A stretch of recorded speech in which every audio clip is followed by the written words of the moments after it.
Меня зовут Сайфутдинов Давид, а это мой братик Дамир. Наша родина – Сирет-Чурячи.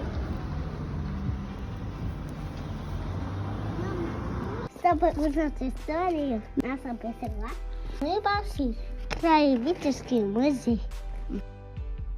Село Чурячи было основано в период Казанского ханства в 1560 году. Жители занимались земледением, разведением скота, изготовлением телег, торговлей.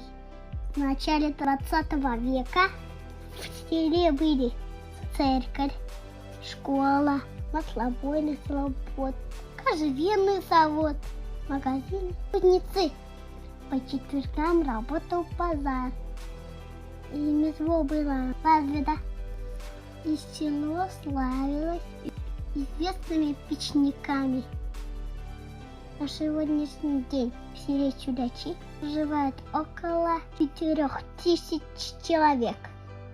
Население занимается разведением скота и овощеводством, частично садоводством. У нас нет огромных многоэтажек, зато есть маленькие домики и уютные парки. В этих парках растут сосны, березы, кусты сирени. Есть бассейн, ледовый дворец, спортивные и музыкальные школы. Мы желаем нашему селу процветания и благополучия. Ведь это самое родное место для нас.